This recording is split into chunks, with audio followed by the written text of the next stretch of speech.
Using a guide cue or a cue track is the perfect way to keep your band on the same page. But today I want to share some top secret pro level tips that all your favorite artists use to have a perfect performance every time that you can steal and implement to your setup today. So to start off with, if you're unfamiliar with what a guide cue is, let's actually open an Ableton Live set and listen. So I've got my guide track here. I'm using my guide cue player that's available for purchase at my site. I've linked in the description. I've soloed it. Let's listen to it. Verse, 2, 3, 4. Okay, so in that instance, you can hear it say verse 1, 2, 3, 4 to count us into the section. A guide cue, a cue track, a slate track, whatever you call it, is essentially a pre-recorded vocal that you can drag alongside of your backing tracks and your click track, set it up to where you only hear it in your ears, and it's going to keep your band all on the same page. Now, you may be like me. The first time I used a guide track and a guide cue, I felt like I was cheating. I felt like, oh, this means the band isn't preparing. The band can just sit up there and fake their way through it. And that's certainly possible. But this exact set that I'm showing you, I used in Nashville with professional musicians, some of the best musicians in Nashville, to play a one-day live television special that was pre-recorded that we had almost next to no rehearsal time to use this set. And I realized that guide cues don't make you a bad musician. Being unprepared and being a bad musician makes you a bad musician, but guide cues can actually make you a better musician, can make your band sound better because they can help keep you all on the same page. Okay, wait. I'll be right back to the tutorial in a second. I forgot to say this. I recorded the whole thing and forgot to mention the most important part. If you want to get started with using guide cues, instead of trying to set up a mic, record this, to create a list of things to record, download the work that I did for you completely for free. Go to FromStudioToStage.com/cues. You can download the cues that I pre-recorded, drag them right into your Ableton Live set, use them in any DAW that you want, and it's going to get you started with section cues, with count-ins. It's going to save you so much time. Don't try to create this on your own. Go to FromStudioToStage.com/cues to download my cues. And with that, let's get back to the tutorial. So let's talk about the 7 ways that you can use guide cues to improve your performance and improve your setup. So number 1, this may seem obvious, but is to use guide cues for count-ins. And there's a couple different ways we can do this. First, let's take this first song here. Okay, so if I press play. 1, 2, 3, 4. Real simple, real easy, just counting into intros. Now that's super important at the top of a song, particularly when we're transitioning between multiple songs. There's a couple different songs, particularly in this set that we used, where we had really fast transitions from one song to the next. Let me show you an example here. So we're gonna end this song. I'll keep the guide cue going, and let's actually solo the click so that you can hear this. Okay, so I'm gonna play this ending here. So pretty fast. Ending. 2, this 3, is 140. 4. And then we start our next song. 1, 2, 1, 2, 3, 4. 188 BPM. So that's a very fast transition, very fast tempos. Having that intro, that count off at the very beginning, ensure that everyone's on the same page. And while the audience is clapping and the drummer is trash canning cymbals, we can all hear exactly where we need to come in. Now, it's not just helpful in intros, it's also helpful going into song sections. You could see an example of it here, going into this verse. Verse, 2, 3, 4.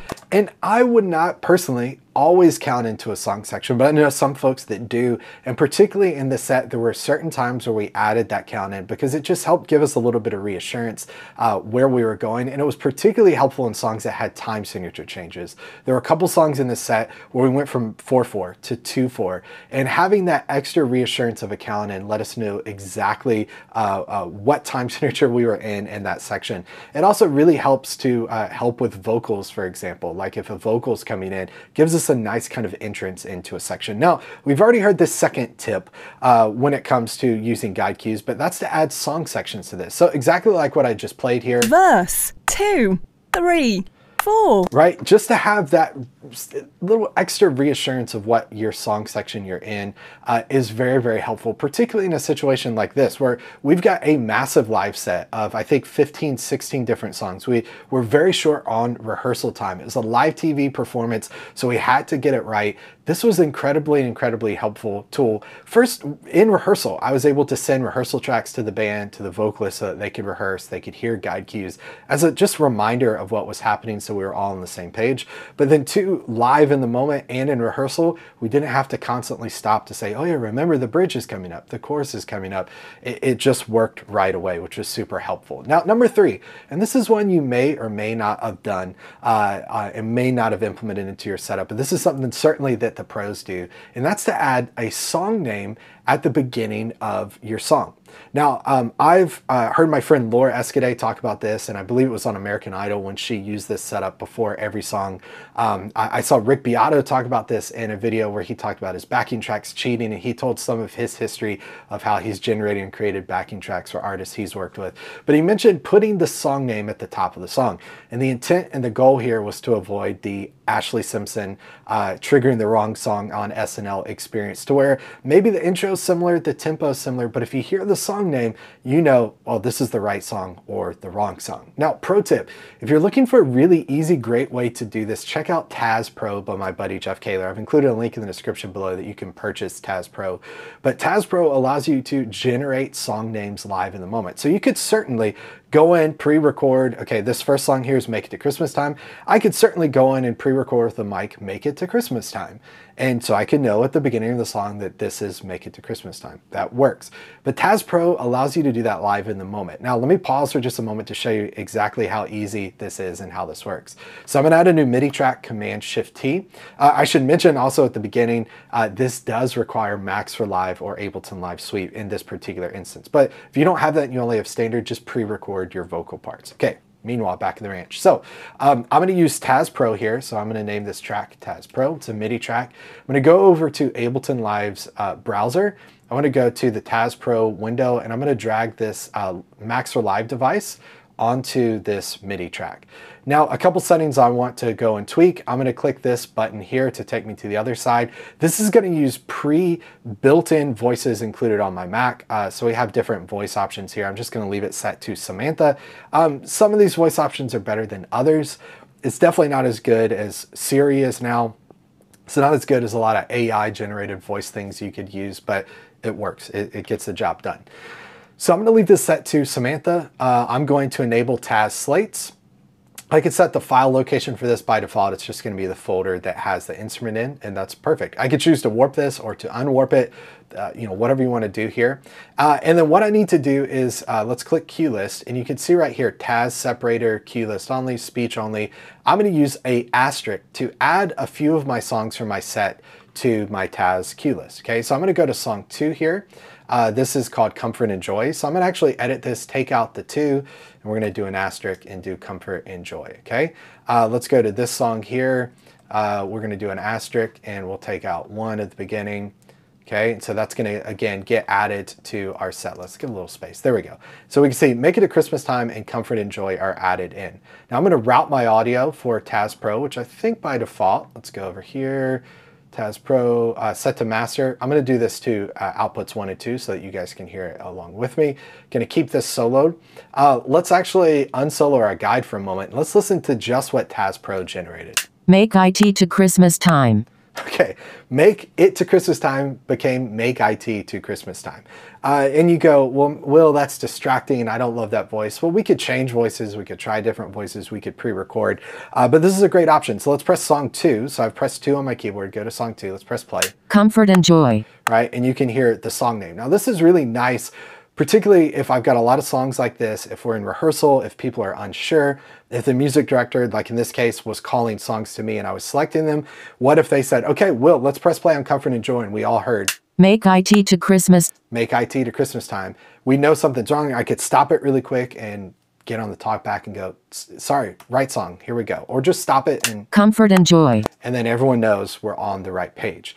Now, if you're like me and you're going, hold up, Mike Honcho, I don't like adding plugins to my live set. I don't want to complicate things. Here's what's really great about TAZ Pro. So let's go back to Ableton Live here. I'm going to add a new audio track, Command-T, Control-T if you're on a PC, and I'm going to call this Song Names, okay? Again, I'm with you. I don't love adding plugins to my set list, but what I can do is go to this TAZ Files folder here, and why, looky there, look what we have here. Make It to Christmas Time. Jeff has programmed this where it automatically generates our files. I can drop it in right here at the beginning of my set. I can go to song 2, drop that in. I can go ahead and ditch and lose TAZ Pro because I'm done with it at this point. Let's route our song names here. Let's go ahead and put this to external out, 1 and 2. We'll include that in there. And then now I can press play. Comfort and Joy. Right, and I have my song names without the need of a plugin. So TAZ Pro is a great option there. Again, if you don't have TAZ Pro, if you don't have Max for Live, you could record song names if you wanted to. You could use like an AI voice generation to do that. But this could be a really helpful thing to ensure you don't accidentally trigger the wrong song at the wrong time. Okay, number 4, another great option here is instrumentation. The ability to say, okay, drums in or vocals in at this time. There were a couple times, I believe, let's see if I can find a section here that has this. I'm going to look at this live set and see if we can find a section here. A couple times in this particular set where I did go in and say, okay, drums in this section, guitars are starting in this section, vocals in. Actually, here's a perfect one. So let's show you this example here. So I'll press play. 1, 2, 3, drum 2, 3. Okay, so that was ridiculous. It's ridiculous. It's way too fast. We're in 3. You hear drums. It's kind of cut off and it's short. But what that allowed us is live in the moment, I was able to use my guide cue player to drag in cues to create something live in the moment that just gave us a little extra reminder.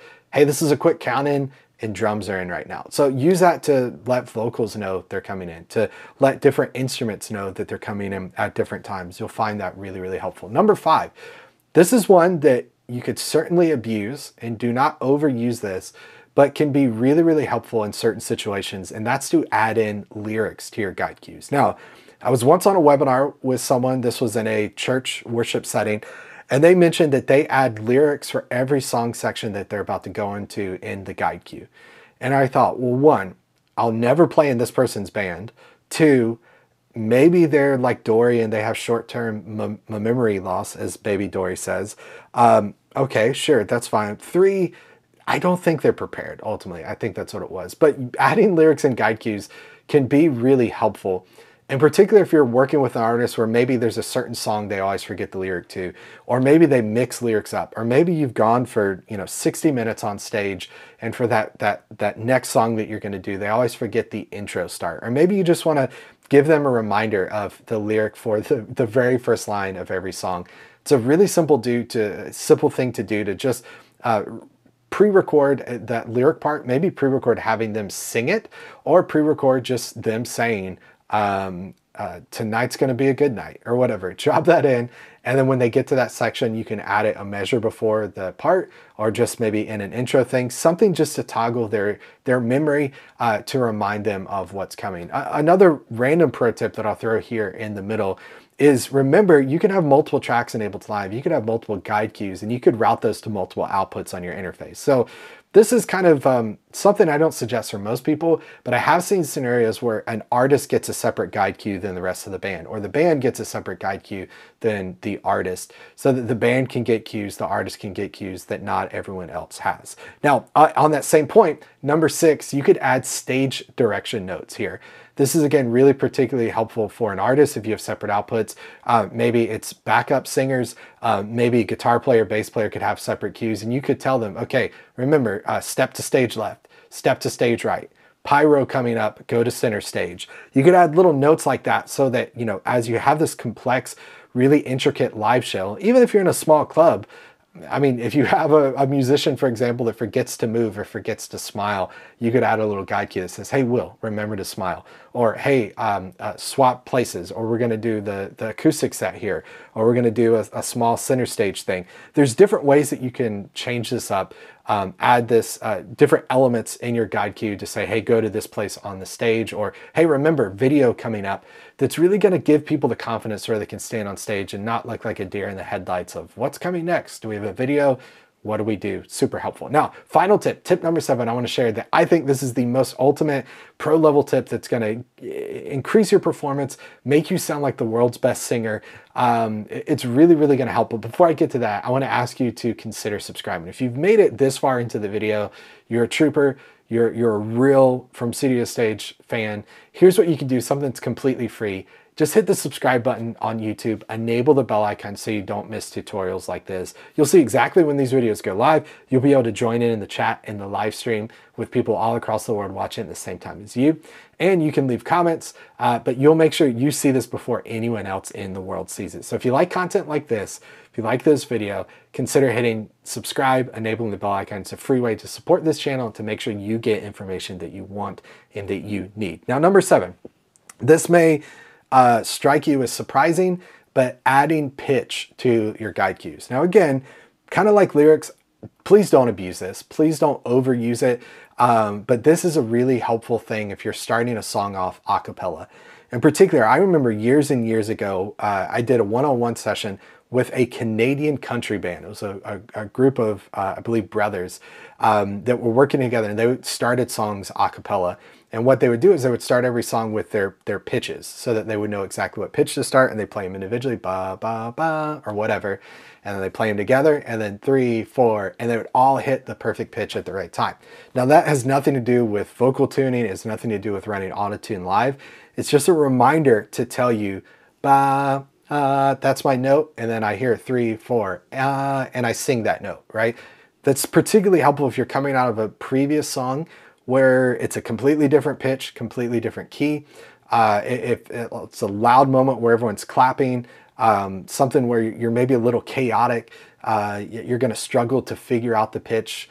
Maybe it's later in the set. This can be super, super helpful. In fact, I did this in this set. So I've got a song here, and I'll just have this pulled up. And let me go to here, I think, so that you can hear this, solo this. And I'm gonna play it. Oh, actually, let me unsolo all of it. This is gonna be the easiest way for you to hear this. Okay, so I've got this pitch pulled up here. Let me play this guy for you.